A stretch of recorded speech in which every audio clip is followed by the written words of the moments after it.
Well, we know Bryan Paden's got a great chin, and he proves it right here. There's a right hand, full power from Sergei Artemiev. So as we head into round 4, Bryan Paden trying to figure out this puzzle, see if he can get some offense going against Artemiev. Instead, he is nailed with a big right hand. You see the punches, they tell you the story. The connect percentage actually kind of low for Artemiev, 35%. But I think a lot of those are not really misses, but blocks. And there is a difference. They'll be hitting some part of Bryan Paden with most of those shots. Very good point, Wally. And now Paden's hurt. That right hand, I think, hurt him. You know, you picked out the perfect word, Al, puzzle, and that's exactly what I think Artemiev is to Bryan Paden right now. He is punching with more power than Bryan Paden, I think, imagined he would have. And plus, he's punching off both feet equally well. He's squaring up to Bryan Paden at times. He's turning to the side. Very, very unorthodox opponent. You have got to give kudos to Tommy Gallagher. I think Sergei Artemiev has improved since the last time we saw him, 50 or 60%.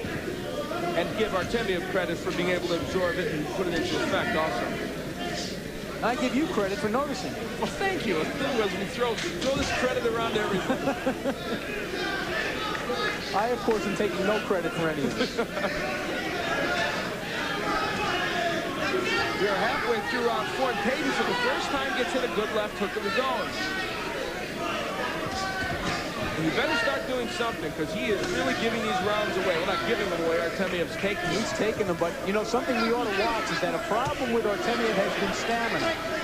And, you know, it's easy to look good for 4 rounds or so, but let's see what happens if Paden is still around in rounds 6, 7, and 8. And Artemiev has never gone past 8 rounds anyway.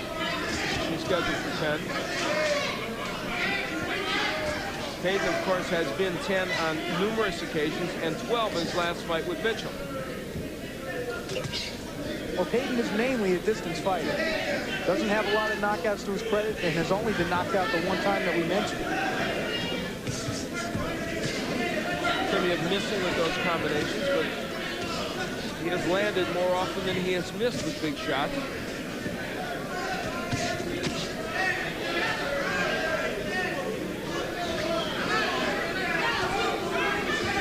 Paden is now starting to pick off the right hand a little bit more. It's not getting there with quite the same authority as it did. But that is something that we should start to watch, to see if Artemiev starts to lose some intensity, if he starts to get tired, and if Paden, you know, the veteran, can start to figure him out a little bit.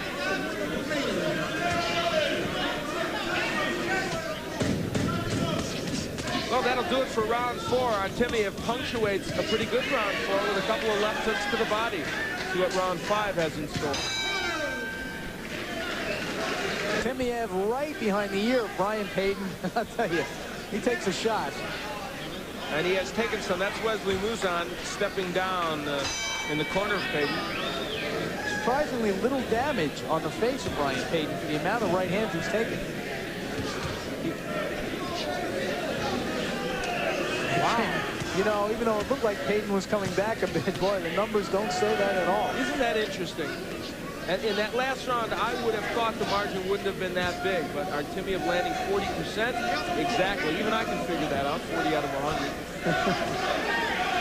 Look at your card, Wally. And I can figure out that I've given all 4 rounds to Artemiev. I don't know how it could be otherwise. He has just completely controlled this.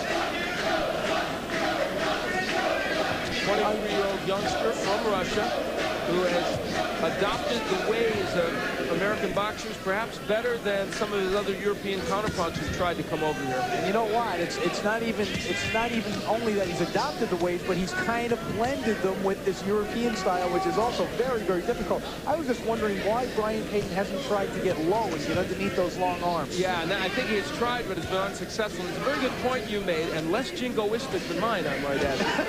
It was not so judgmental of the European style, but pointing out that the strengths of that style have merged with the American style, and that really is a good point. Al, you will be a diplomat before you finish. Probably. U.S. ambassador to Russia. Or someplace.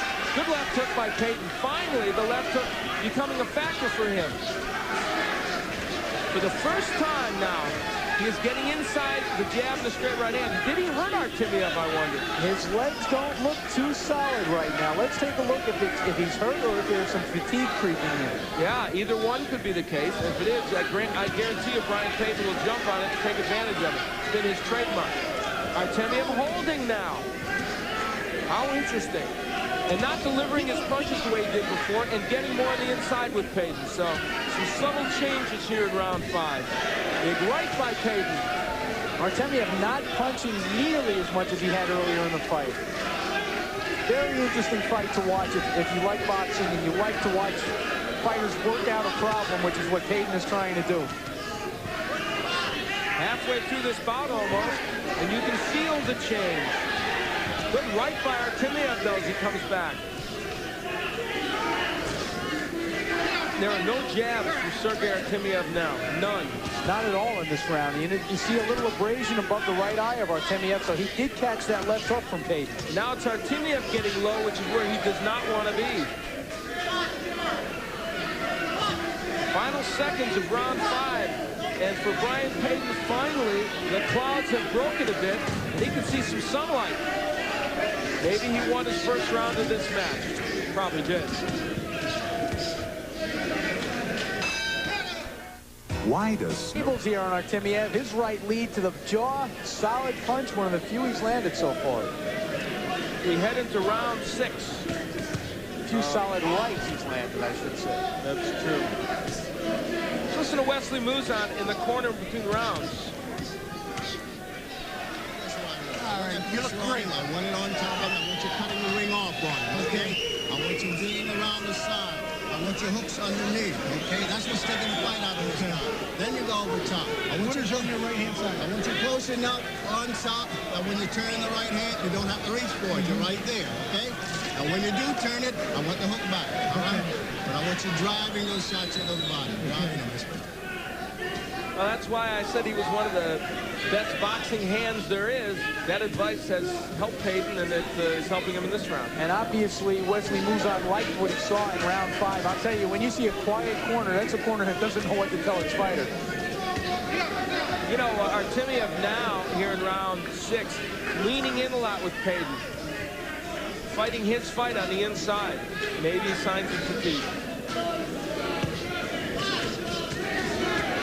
The hand speed, though, is still decidedly in favor of Artemiev. But Artemiev is leaning down now, Wally, making himself a good target for Paden. He wasn't doing that early in the bout. Because he's giving up his jab.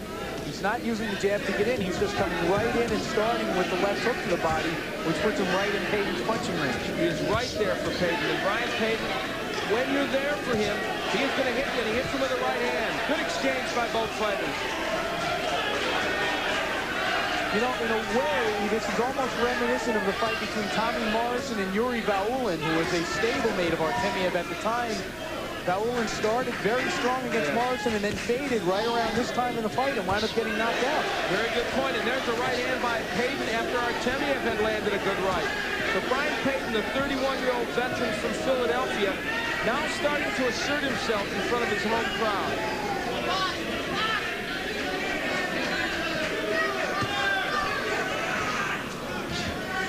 I'm kind of surprised that the crowd here in the Blue Horizon hasn't rallied behind Paden a little bit more here. That is a very good point, because they got a little quiet when Artemiev came out with that rush, and they are a little slow to respond now.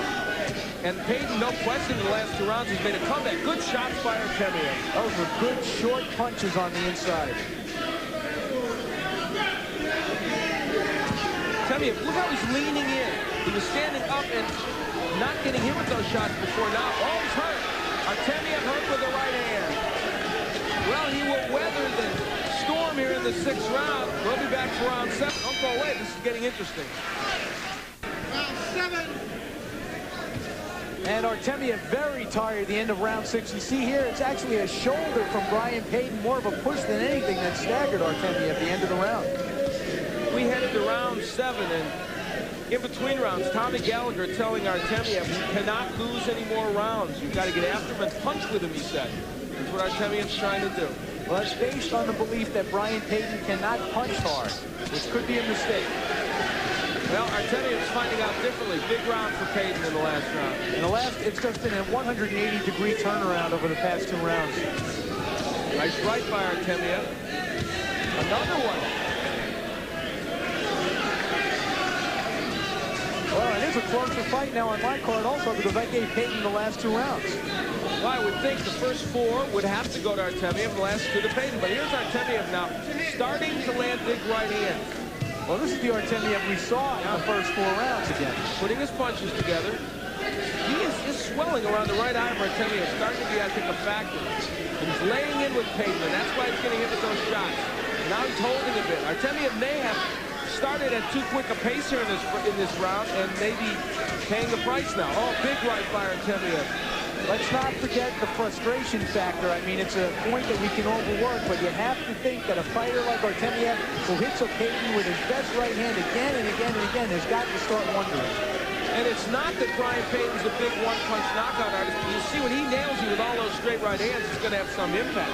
And there's a difference in psychology, Al. Don't forget, Artemiev comes in here expecting his right hand's going to be able to knock somebody out.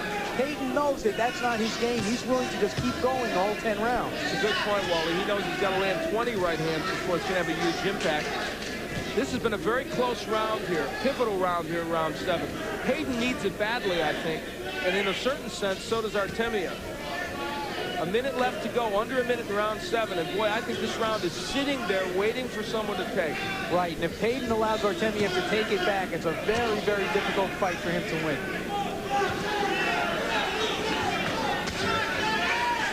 And I'll tell you what, if we get to the end of this bout, and somehow some of those judges didn't give Artemiev the first 4 rounds, they didn't do their job, period.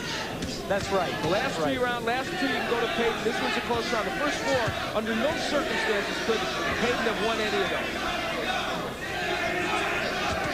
Under 30 seconds left to go in round 7. Say, especially the first 2 were particularly one-sided for Artemiev, and then maybe he might have a case of yelling about a hometown decision. But let's not say that yet. And in this round, it is razor close. Big right hand by Artemiev. Oh, hooked by Paden. So round 7 comes to a close. It's exciting.